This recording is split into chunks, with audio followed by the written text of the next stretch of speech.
Okay, let's have a class, and well, let's go over the results first. Okay, we had number one is urease test.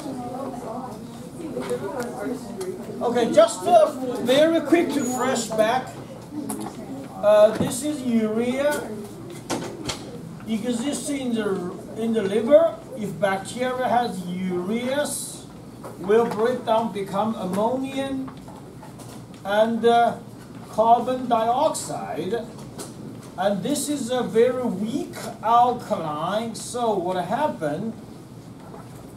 Because there is a pH indicator, which is phenol red there, so it's gonna be showing you cherry red color. This is what's gonna be the positive results looks like, if it's positive. And I have already seen all the results. Looks like the whole classroom is all positive. Okay, so what we have? E. coli, Bacillus subtilis, Lactobacillus, and I said this is possibly Staphylococcus aureus, and then we have another one which is Citrobacter. Okay, first of all, I want to explain to you, Citrobacter in here, we were doing as a surrogate bacteria of Proteus vulgarius. Remember, Proteus vulgarius has Petrotrichus of the flagella. Okay, we talk about the flagella. It's covered the whole thing. Okay, that's Proteus vulgarius. Because we are in a biosafety level 1 lab, so we cannot use these hospital pathogens. So we use Citrobacter as a surrogate. Ideally, the results should be negative, negative, negative, and the last one is positive. It should be like that. However, all of you are positive. Look at your tubes, it's all cherry red. What this means? That means the original strain could be contaminated with Citrobacter.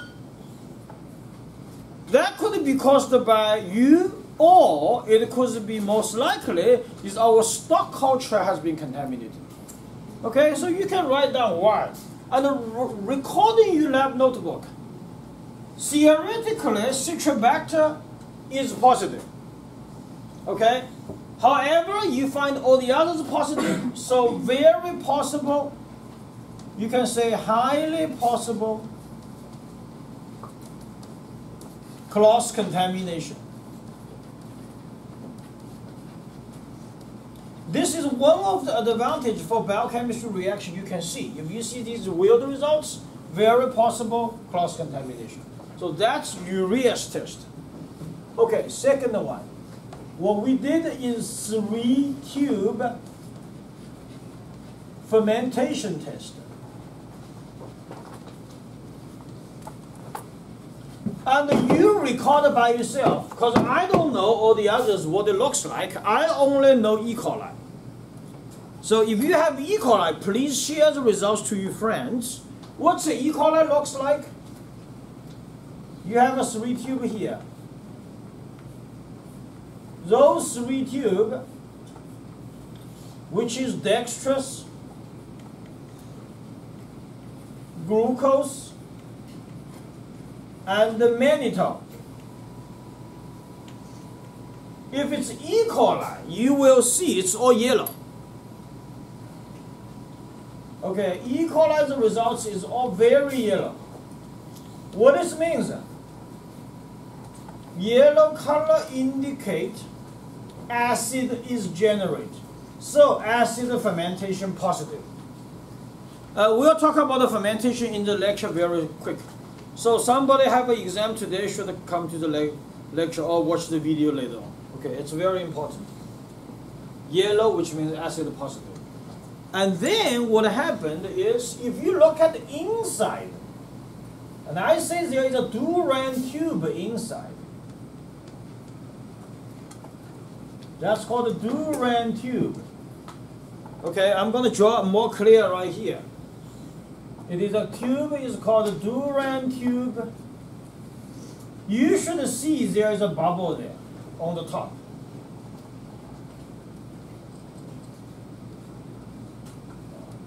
So that means E. coli is also gas fermentation positive. So I'll tell you, this is the results.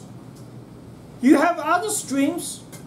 Some of them you will see yellow, some of them you will see original color, some of them you will see a pink. You record it by yourself. Okay, that's your results. I don't know about all these, what it looks like. But I tell you one thing, the E. coli is the key here for 3-tube fermentation test. Please record these results and we'll review again, but this will be in the final exam. Sometimes it's tricky, okay? So, I already mentioned this semester what I'm going to do. We will do another 5 or 6 biochemistry tests before I do all of them in one section. And I find that you are confusing because there's so many chemicals. So what I do on Tuesday, we are going to do 2 biochemistry tests.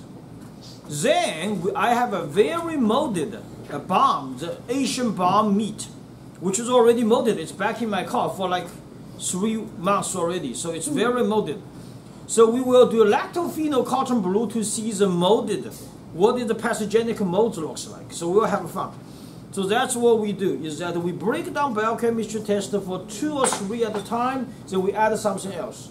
Which means we'll let you a little bit relax. Otherwise, they are all chemicals. Okay, so these are the 2 we already did. So we're going to do one more today. That is related to blood agar. So let's talk about cereal culture.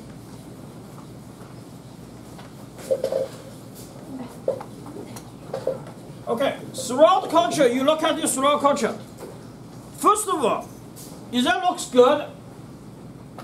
What I mean looks good, it's very prolific.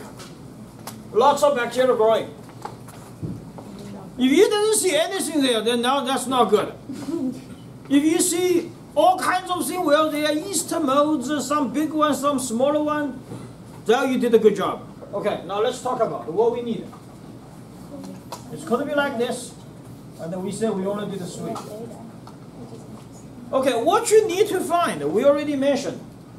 You need to find is those beta hemolytic pinpoint colony. Because those pinpoint colony, very possible it is Staphylococcus or Streptococcus.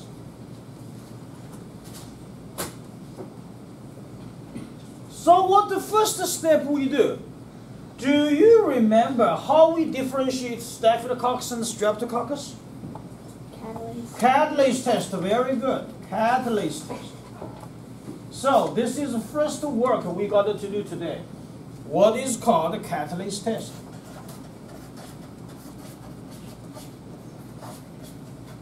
Okay. Everybody know this is H2O2, hydrogen peroxide. If bacteria has catalase, what they're going to release is water and oxygen. Oxygen is a gas, so in our results will look like bubbling, and a very beautiful bubbling. Okay? But here is something I want to let you know. Most of the time, if there are the bacteria grow on the agar plates, we can directly dump H2O2 to see whether the bubble comes out. It's a very beautiful bubble. Look like a spring water comes out. However, you have a blood agar, we cannot do it. Catalase test. always remember, never do on blood agar, because it already has oxygen there. If you do blood agar, no matter what happens, it's all bubbling. So what we're gonna do? You're gonna prepare a glass slides. And today I will point it out for you. We're gonna pick two typical colony. Okay, two typical colony. We go here, this one we go here, and draw a circle. Same as you do microscope observation. But we don't go heat fixing, air dry. You make a little bit of smear, then you dump H2O2. If it's bubbling, which means positive. If it's positive, what this means? Staphylococcus. If it's not positive, possibly streptococcus. Okay? Bubbling, no bubble. But this is just a very preliminary test. Does not mean yes or no. So what we do? The second step, we do a gram stain. That's what you did before, like what you did before. Do you still remember 4 steps? You should be very familiar with that. Crystal, violet, 60 seconds. Add the gram iodine, 60 seconds. 95% alcohol, decoloration, 10 seconds. And the counter stain with saffron. That will be 60 seconds. Now, how do we know it's Staphylococcus? How do we know it's Streptococcus? Remember what we should record? This needs to be under 100x with oil immersion. And what we're going to see? Gram reaction, morphology,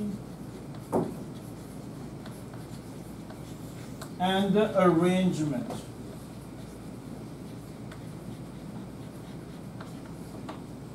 Okay? And a very interesting work. Lots of you, we worked together last time. Find the Staphylococcus aureus. Some of you will see Streptococcus. Even some of you have a Streptococcus like ammonia there. Some of you has Corynebacteria diphtheria. If you see your stuff is catalase test positive, but your results looks like this. Those like a large shape and a club shape. If you some results like this, possibly Corynebacteria diphtheria. Or it's not diphtheria, it's just Corynebacteria. Possible. I usually in the whole classroom, 2 to 3 students will get like that. Lots of you will get Staphylococcus aureus, should be. Okay? So that's what we're going to do. Okay.